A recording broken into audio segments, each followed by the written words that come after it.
शासकीय सदनिका गैरव्यवहार प्रकरणात दोषी ठरलेल्या माणिकराव कोकाटेंची सर्व खाती मुख्यमंत्र्यांनी काढून घेतली। कोकाटेंची सर्व खाती अजित पवारांकडे। हायकोर्टाच्या निर्णयानंतर मंत्रिपदाचा फैसला। कोकाटे संकटात सापडल्यानं धनंजय मुंडेंच्या मंत्रिमंडळातील कमबॅकची जोरदार चर्चा। दिल्लीत अमित शहांसोबत खलबतं तर मतदारसंघातील कामासंदर्भात भेट घेतल्याचं मुंडेंचं स्पष्टीकरण। मुंबईसह पुणे, ठाणे आणि कल्याण डोंबिवलीत ठाकरे बंधूंची युती जवळपास निश्चित। औपचारिक घोषणेकडे लक्ष। येत्या 4 ते 5 दिवसात युतीवर शिक्कामोर्तब होण्याची चिन्ह। ठाकरेंची शिवसेना आणि मनसेची आज पुन्हा बैठक। दोन्ही पक्षातील नेत्यांमध्ये जागा वाटपावर चर्चा होणार। येत्या 2 दिवसात मुंबईतील जागा वाटप अंतिम करण्यावर दोन्ही पक्षांचा भर।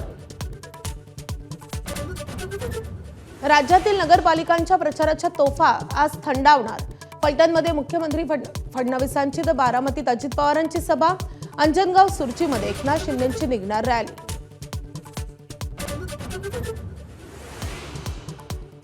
काँग्रेसचे आमदार प्रज्ञा सातव आज भाजपमध्ये प्रवेश करण्याची शक्यता। हिंगोली जिल्ह्यात काँग्रेसला बसणार मोठा धक्का। सातव यांचा संभाव्य प्रवेश कुणाच्या आशीर्वादाने याची चर्चा। नॅशनल हेराल्ड प्रकरणी मुंबईत काँग्रेसचं ईडी कार्यालयासमोर आंदोलन।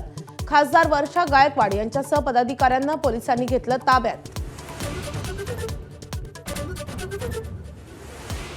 दिल्लीतील वायू प्रदूषणामुळे मुलांसह कुत्र्यालाही मुंबईत शिफ्ट करणार।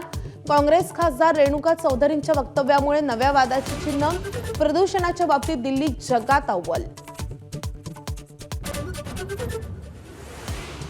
स्टार फुटबॉलर मेस्सी भारतीयांच्या प्रेमात। भारत दौरा आटपून परतताच इन्स्टावर व्हिडिओ जारी। आपुलकी आणि प्रेमाबद्दल भारतीय चाहत्यांचे आभार। एबीपी माझा, उघडा डोळे बघा नीट।